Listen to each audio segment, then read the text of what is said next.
Alexandra Bowden, welcome to the conversation today. Thank you, John. Happy to be here. It is a pleasure to be with you. You're joining us from the Cincinnati area. I'm south of Salt Lake City in Utah. And today we're going to be talking about gamifying and operationalizing workplace culture, which is really what your business is all about. So I'm super excited to explore this with you and to get your insights. As we get started, I wanted to share Alexandra's bio with everybody. Alexandra Bowden is a speaker, consultant, partner, educator, and advocate.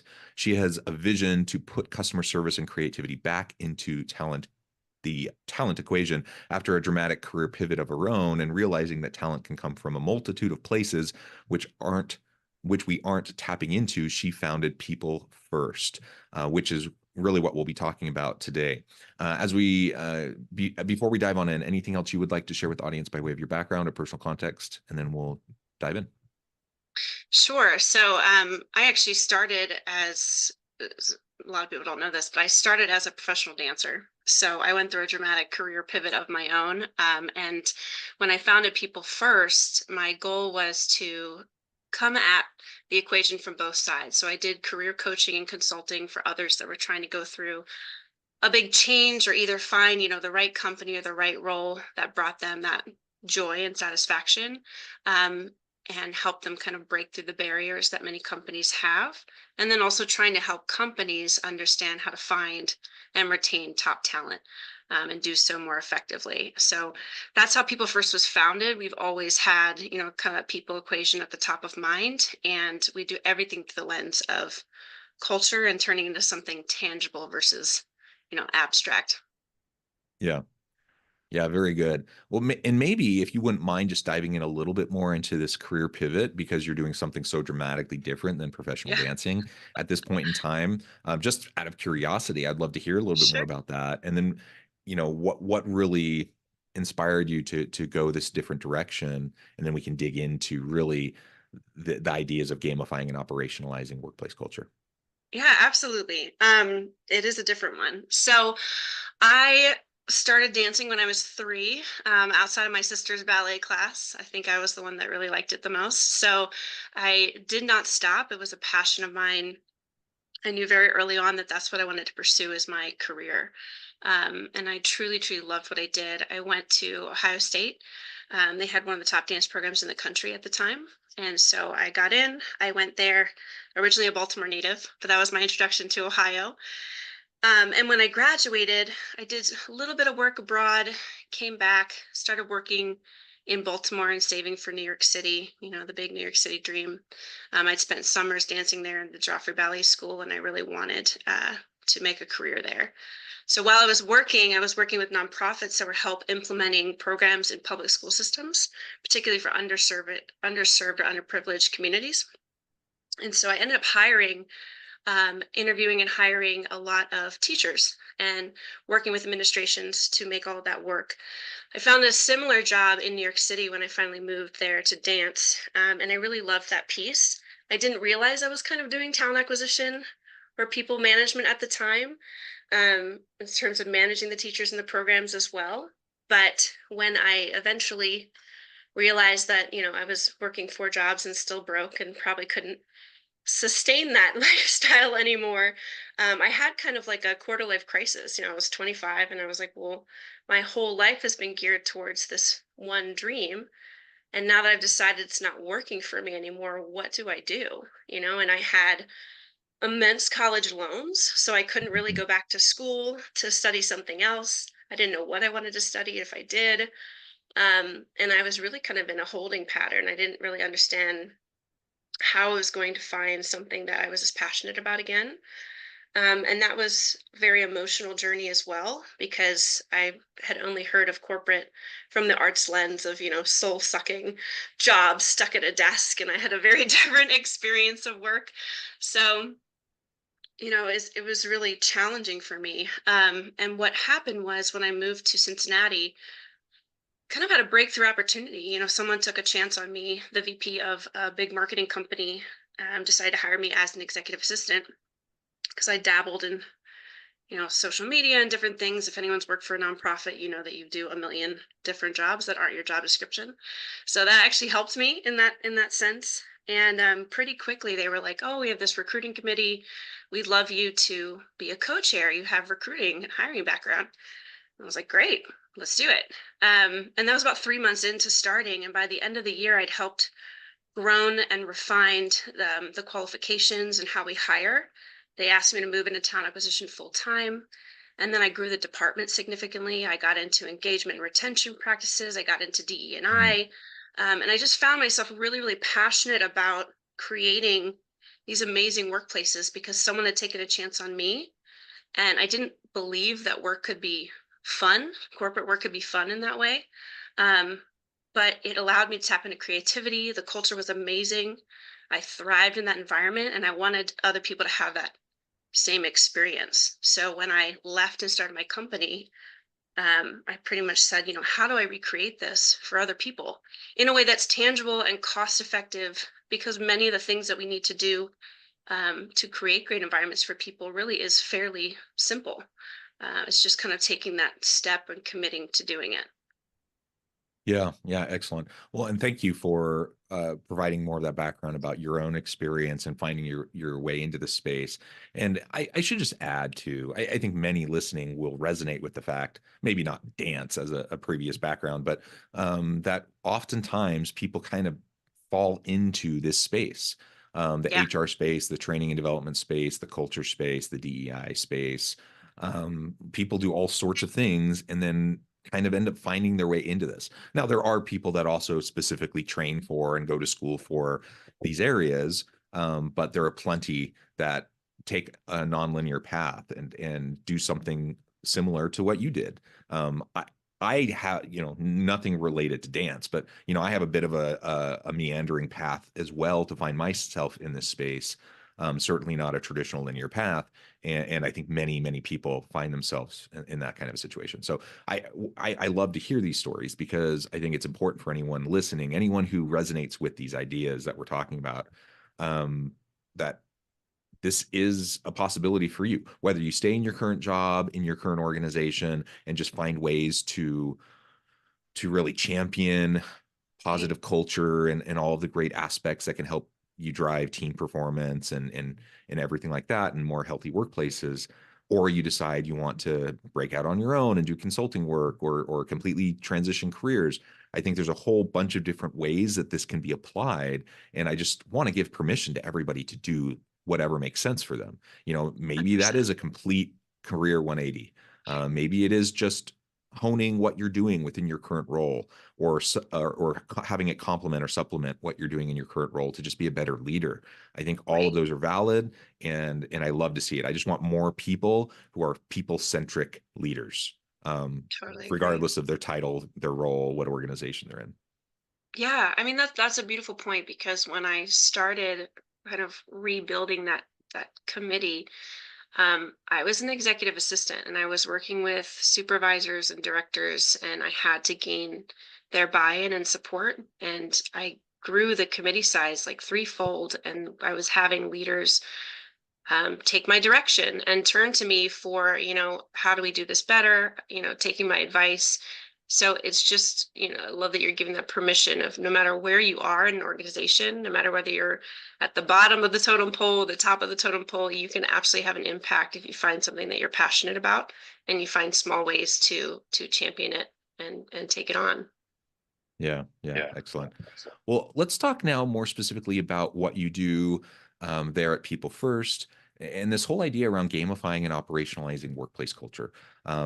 There's a lot of attention given to this. There's so many books Yes. on workplace culture. I think everyone. I don't know anyone who would say I don't want to work in a great workplace, or Right. any leader who thinks I want to have the worst workplace ever. Like everyone wants a good workplace. Every leader wants to have great teams and a dynamic organization. I think everyone Yep. wants that. That's a goal, but the aspirational goal often, we don't go anywhere from there. Like it just kind of falls off for a variety of Right. reasons. And so this idea of operationalizing culture is really, really essential in my mind. And I love, connecting it with this gamification piece. So tell us a little bit more about that. Sure. So being a small business owner myself, I think we're so busy in our day to day. You're right. Nobody wants to have a crappy culture, and sets out to make people's lives miserable. But the reality is, unless you're intentional about it, it can go a variety of ways. People grow and develop and evolve and change, and your organization is made up of human people. And then you bring new people into the equation, right? So it's almost like an organism. It's constantly evolving and changing. So setting it once and hoping that it just happens from there, is not really a strategy. And we surveyed a bunch of different leaders. We actually surveyed over 250 CEOs. And we had asked them, how important are people to your bottom line? And again, we didn't say how important are people in general or, anything fluff. It's like how much they impact your bottom line and your profitability. And on a scale of 1 to 5, it was like a 4.2, right? So most people agreed they were highly translated into profitability and bottom line impact. And then we surveyed them. We said, okay, how many of you have a financial plan? 99%. How many of you have a marketing plan? 97%. How many of you have a strategic plan? 95%. How many of you have a people and culture plan? Less than 10%. Yeah. And so, there's just a huge gap between, we plan for all these other things. We don't go based on our gut or a whim or hope that it happens. So if we agree that people are hugely impactful to our bottom line and our growth, then we need to plan for that as well. And again, bringing it back, being a small business owner, I understand it's so hard being pulled in so many directions that you might know these things intellectually, but being able to do them and make the time and the space and then having the know-how is a very different thing. So it's really important that you rely on culture leaders internally, or you hire someone externally to come in and help you and guide you through that process and hold you accountable, so that you are making it intentional. Otherwise, it doesn't happen. I think the other piece that's the biggest challenge is culture is a buzzword, but it feels very abstract, right? People are like, great, we have a great culture. Well, what does that mean? What does that look like? And what's your plan for keeping it great as you grow and change and evolve? And many times it boils down to, unfortunately, words on a wall or words on a paper or words in a handbook, but nobody actually is aligned on exactly what that means. If you ask someone to repeat it for you, they probably couldn't, right? So we really try to take those next 2 steps of first using the game as a fun way, engaging way, something that people want to do, not something they just have to do, to get people to align around what that culture is. And I'm not just talking vague values that everyone has, integrity, ethics, right? Enron's Yeah. value was ethics, and clearly people were not operating with that, in mind. So it's about really defining what those things are and agreeing upon them at all levels. So you have the buy-in from everyone because everyone's working together to define those clear behaviors and actions. What we mean by customer service is we go above and beyond. We deliver on time. We give the customer what they need, not just what they ask for, right?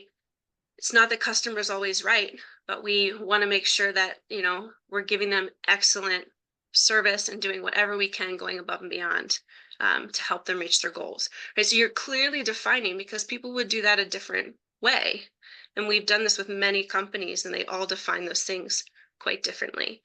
And then you're taking those behaviors and you're turning them into habits and actions. You're boiling them down into processes and you're integrating them in everyday life so that they really become like a living, breathing thing within your organization. And it is something tangible.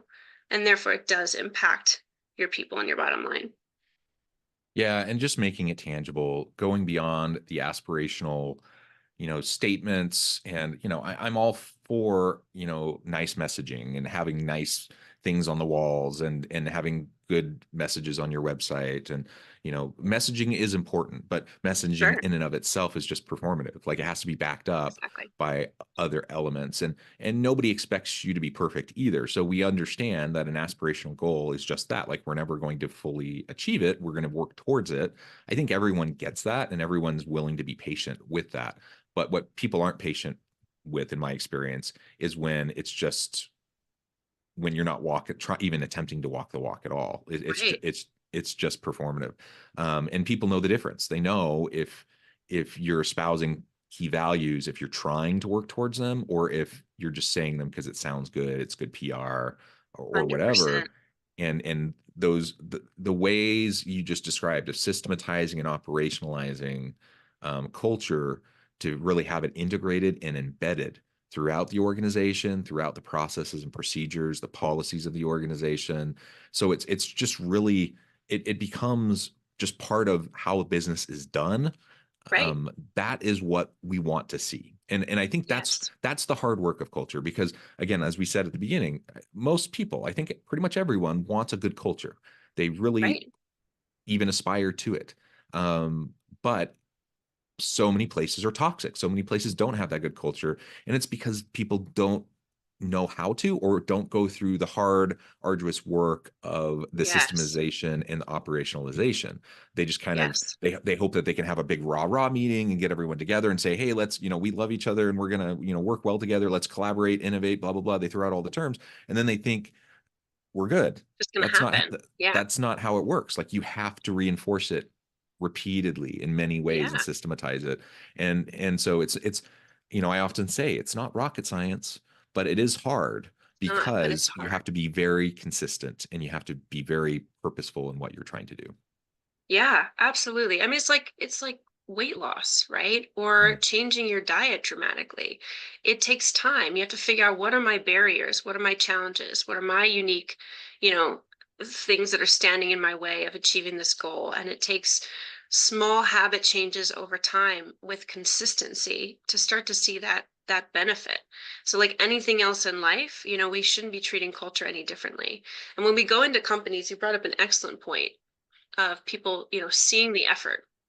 Because when we go into companies, many times they bring us in, unfortunately, not proactively. They bring us in Mhm. reactively, like they're bleeding people or they're bleeding money or they're, Right.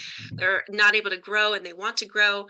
Um, and so they get really stressed and anxious because they want to see change in 3 months. And it's like, Mhm. this is a long process. You're going to see change a year from now. You're going to see a lot more change 2 years from now. It's something you're continually working towards and doing. It's not a quick fix. However, don't feel desperate, because most people end up staying at these clients when you have the intentional and proactive communication with them and transparency with them of what you're doing to work on it, right? People are more than willing to give you the benefit of the doubt or to hang in there with you most times when they see you Mhm. working towards positive change and they know that it's real. Yeah. Um, but you're right, the rah-rah meetings don't work. The post it and forget it doesn't work. And that's when you start to really lose people's faith in you, and they start looking for other things because they don't believe that anything's going to change. And that's a really kind of desperate position to be in. Yeah, and it's sad too, because I think when those rah-rah meetings happen, I'm going to give people the benefit of the doubt and assume that it's with good intention, that Sure. they don't intend for it to just be performative, that they do want to get people excited and they do want to reinforce whatever values they're promoting or whatever. Um, and they can play a part, like as an overarching strategy, around generating interest and buy-in, and but then it has to be followed up. And so when that doesn't happen, I'll give people the benefit of the doubt that maybe they had good intentions in the first place and that they're trying, but they're actually undermining their own ability to drive the type of culture that they want, because they're that very act of doing something and not following it up then erodes trust. And Exactly. people just don't believe them anymore. They just say, Exactly. oh, it's, they, even if it's not meant to be performative, even if it is meant sincerely, people will assign and attribute these other nefarious motives and agendas behind what you're doing, and it just erodes trust, and then it's going to make it that much harder for you to try to do something meaningful in the future. So I Right. mean, I don't know. You just have to, it has to be part of a broader strategy, and you have to share what that strategy is with your people. Like, it doesn't need to be Yes. done in back rooms. Like, be open, be transparent, communicate, over communicate, so that people Yes. understand what's happening and what they're currently doing and how that fits into everything that's going to be happening. That Yes. is the better recipe for success. And again, as you've said, as I've said, people will be forgiving. You're going to have missteps. You're going to say Yeah. things wrong. You're going to do things wrong. That's okay. People know you're not perfect, but they do expect, some concerted effort, and that you're putting time, energy, resources behind what you say is important. Otherwise, they're going to deem it not important. Absolutely. It's the communication, the over communication is key to transparency in that process. And many times when we do this with companies, we have the employees coming up to us like, thank you so much. This is so exciting. We love seeing the changes happening. Where we see people fall off the most is in the implementation. And so they get through all the initial work. And again, it's more than just the initial meeting, but they get through the initial work and then the accountability piece. It's like now we're integrating this over the next 6 months, 1 year, 2 years, and they get busy and it falls off. And like you said, it's almost like the fable, the boy who cried wolf. Like the more that you get people excited about something and then you don't deliver, you're eroding that trust. They stop believing. And so when you try to come at it again and then again, even with the best intention of like, well, this time it's going to work, they've stopped believing that it's going to work. Mm-hmm. So they're expecting it to fail, and that's never a good place to be. And I think, culture is felt, I know we've done studies, but culture is felt at the team level. And so, you might have a really small company that doesn't have to do quite as much to Mm-hmm. transmit and translate that culture. But the more that you grow, the more you have facets of the organizations and leaders that are handling things differently. And it's not that leaders can't have their own style, but we still want to have that style under the umbrella of like, this is how we do business, Yeah, right? This is how we handle customers. This is how we handle our employees. Um, this is how we would handle certain situations because this is what we say that we value. And those things really need to be consistent because those pockets start to develop quite quickly with a growing organization. And so what we do is we try to put tools in people's hands in any way possible, right? We don't try to just be self-serving of like, hey, come hire us and pay us a lot of money to do this for you. Like, yes, we can do that. But we also certify people in playing the game.